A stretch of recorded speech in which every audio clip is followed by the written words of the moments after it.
What is going on, guys? Today we're going to be installing an anti-lift kit on the Subaru GC8. So here's the kit here. It's a Whiteline, it's KCA 319A. So this is the Sport. You can get a Motorsport version and a Comfort version, but this is the one in between. So yeah, let's go ahead and open this up now.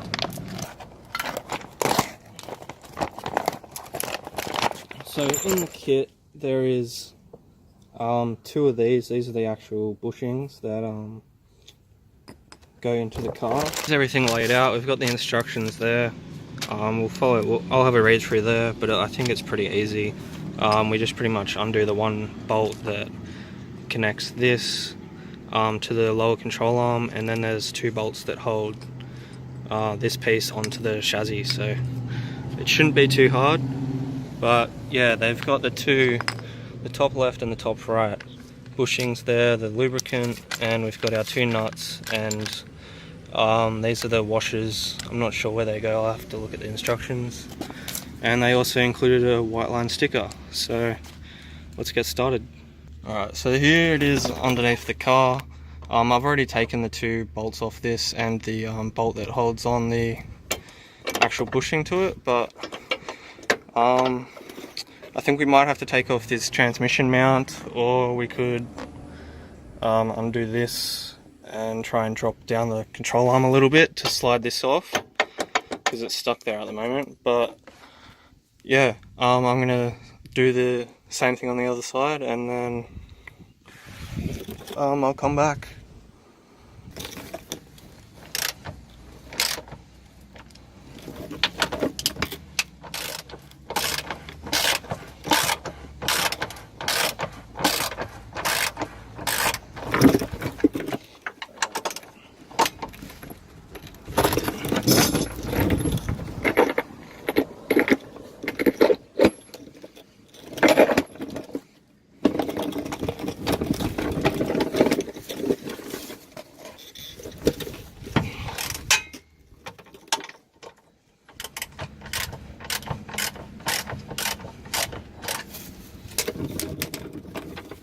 Alright, those ones were so much harder than the other side. I don't know why. But let's see if we can undo this bolt here and then drop out that instead of taking off the trans mount. I think this way is going to be a bit easier, so I'll go ahead and try and do that now.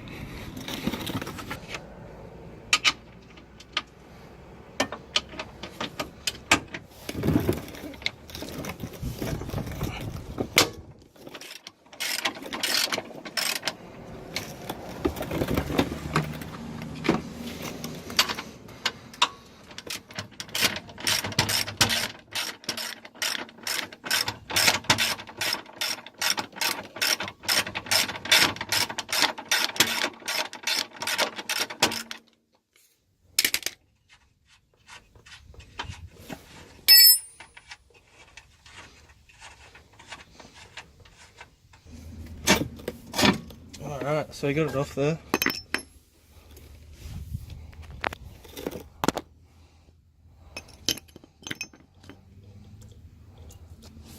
So here's a quick look at the two bushings next to each other. You can see this one actually has a lot more metal there. This is supposed to add 0.75 degrees of camber, positive caster. So that should improve handling quite a lot. Let's go ahead and try putting this one in.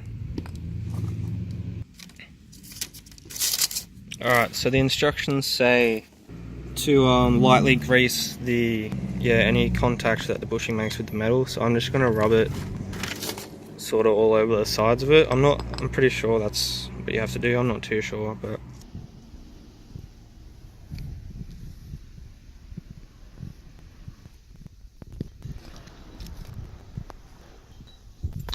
alright, so just going to slide it straight onto.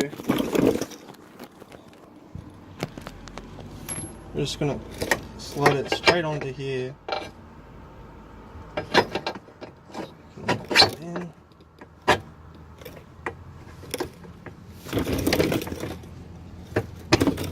sort of hard to get it over the transmission mount, but should be able to just push it. Maybe I can pull the control arm this way a bit and then push it up in there, and then pretty much it's just gonna bolt in like that. We've got this washer, one side of it is chamfered and one side's flat.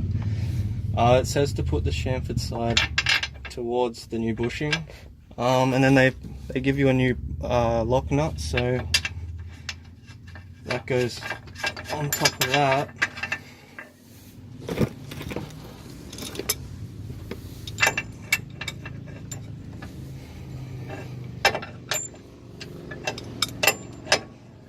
I could probably fit a socket in there actually.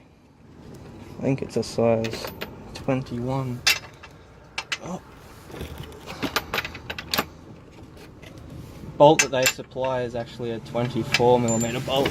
The one that was on the car before was only 21mm, so they give you a bit of a bigger bolt.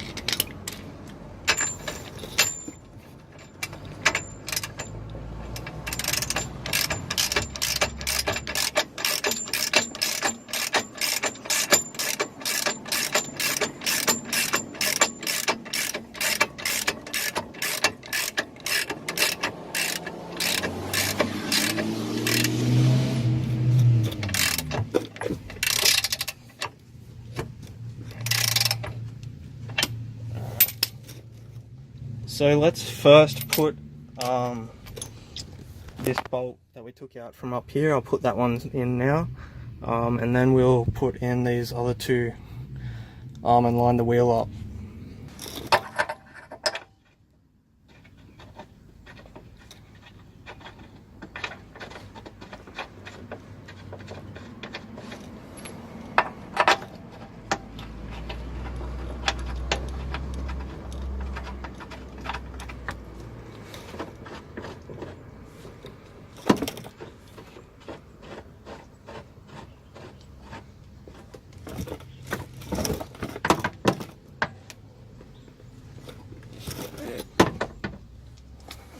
I'm just going to go grab my drill, because it's going to be a lot easier to get those bolts in.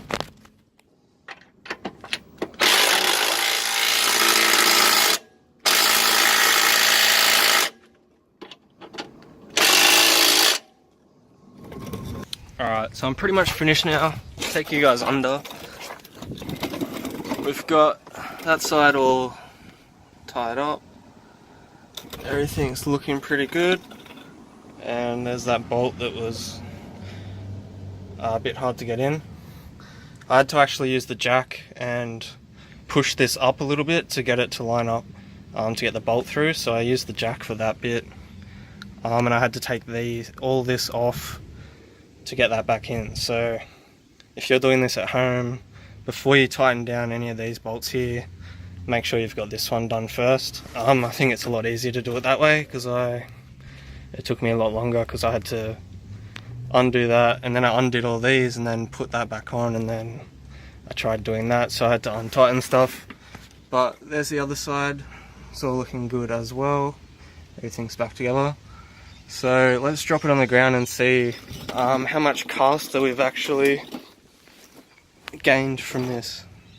This gap here is a lot smaller than this gap still. I don't think it actually changed at all with the anti-lift kit. It's supposed to add 0.75 degrees, which it may have, which is only like slight amount of caster.